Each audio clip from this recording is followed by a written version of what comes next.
The Russian army isn't making big armored attacks anymore, and evidence is strong. It's because the Kremlin is losing tanks far faster than it can replace them. The official Kremlin line contradicts that.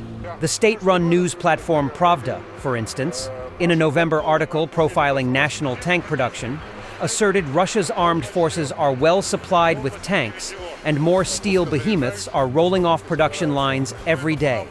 Dmitry Medvedev, deputy chairman of Russia's Security Council, during a November 22nd visit of the country's main tank factory, Uralvagonzavod, said, "In 3 years, the supply of tanks to Russian troops has increased almost 8 times. The Uralvagonzavod enterprise works like clockwork, a lot, and sometimes around the clock." But battlefield accounts from frontline Ukrainian soldiers and combat units tell of a different opponent, a Russian army chronically short of armored vehicles and either running out of tanks or unwilling to commit the tanks that it has to battle. The last substantial Russian tank attack with close to 40 armored vehicles took place in early April 2024 in the eastern Avdiivka sector. Elements of Ukraine's 30th and 47th Mechanized Brigades waited for a tank-tipped column to drive into a minefield and then cut it to pieces with artillery and FPV drones. In the Kremlin's most sensitive fighting sector, where Ukrainian forces have invaded Russia's Kursk region, high-profile North Korean mercenaries took brutal casualties advancing over open fields into the teeth of Ukrainian drone and artillery strikes in the first half of January, and Russian tank support wasn't even to be seen. In 2025, an assault by more than 3 Russian tanks has been a rare event. In the eastern Pokrovsk sector, the focus of Russian assaults for months as the Kremlin has focused on conquering more territory in Ukraine's Donetsk region. Russian tanks are almost invisible, with Russian infantry attacking on foot or riding light vehicles and even motorcycles. Monthly battle results data published by Ukraine's 414th Unmanned Aircraft Brigade said that the unit's FPV and bomber drones operating in that sector in January had damaged or destroyed 79 tanks, while other airstrikes in the same battles put out of action 151 light armored vehicles and 519 civilian cars, trucks, golf carts, four-wheel drive buggies or motorcycles used by Russian troops. The open-source analytical group War Spotting, a gold standard analytical platform reviewing confirmed Russian and Ukrainian combat losses across the 1,000-kilometer, 621-mile fighting front, found that Russian tanks were confirmed burnt, destroyed, or knocked in early 2025 at about half the pace of peaks in summer and fall 2025. The researcher Cyrus said of those loss figures, main battle tanks' numbers are trending downwards, not because they, Russian combat units, are battling better. They decrease because running out of tanks. The OSINT researchers Jompi, Highmarst, and Covert Cabal found that over the course of 2024, confirmed Russian tank losses fell from as many as 90 in a week in June and September to an average 40 a week in January 2025.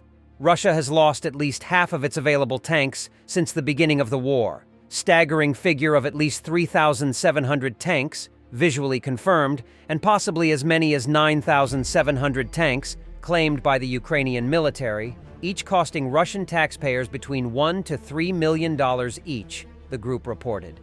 January research by the Ukrainian military information magazine Defense Express found that Russia's capacity to replace those losses is only a fraction of what the Kremlin needs, with Russian industry over 2024 manufacturing 60 to 80 new tanks and refurbishing and modernizing another 200 tanks, some dating back to the early Cold War era.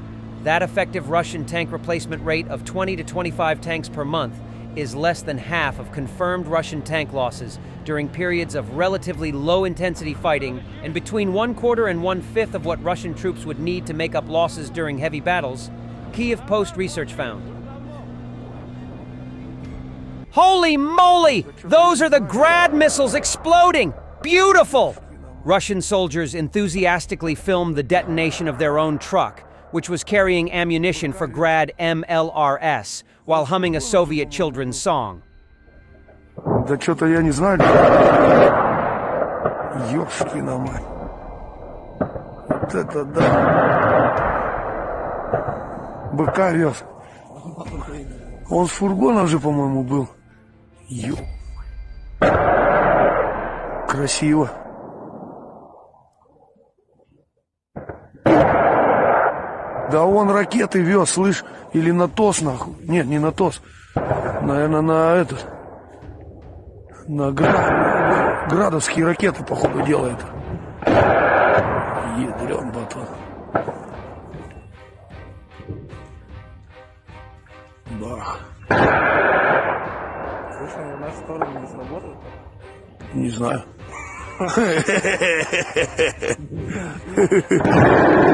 Ёба. Вот это да. Прикольно. Все, нет, еще есть.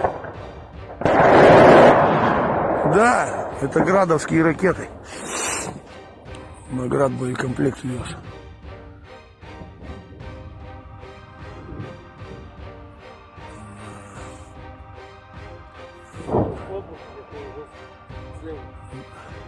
Но облака, белокрылые лошадки, облака.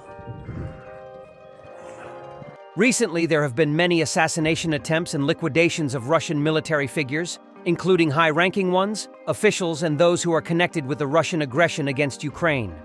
Igor Kirillov, head of radiation, chemical, and biological defense troops of the Russian armed forces. Magomed Kandayev, head of the Department of State Expertise of the Russian Ministry of Defense. Sergei Efremov, vice governor of Russia's Primorsky Krai and commander of the Tiger Volunteer Military Unit. Valery Trankovsky, a naval captain and the chief of staff of the 41st Brigade of Russia's missile ships in the Black Sea.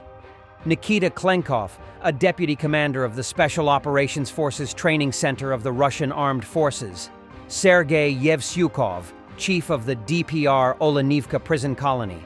Alexei Kolomeitsev, a Russian Armed Forces colonel.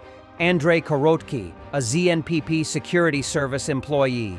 Vitaly Lomeyko, a former judge. Armen Sarkisian, a president of the Boxing Federation in Russian-occupied Donetsk and the founder of the Arbat Battalion fighting against Ukraine. Russian soldier drove without a license and caused damage worth hundreds of millions of rubles. In Simferopol at the airfield, a Russian conscript soldier without a license got into a truck, KAMAZ, and rammed into a Su-25 SM-3, completely disabling it. According to Russian media, the soldier was driving the truck from one parking area to another, exceeded the speed limit, and collided with the attack aircraft, which was towing an Ural APA-5D on a rigid hitch. It is written that the damage to the Russian Ministry of Defense amounted to 386.8 million rubles, and the aircraft was damaged, not allowing its further use.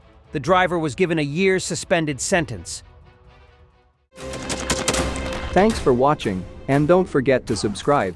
Also, if you want to support Warthog Defense, please become our member and get early access to new videos, exclusive members-only videos, and become administrator in comment section. The membership link is in the description. Rescues every day. We had a guy last week at 6 rescues in 6 days. You know, he's doing the job every day.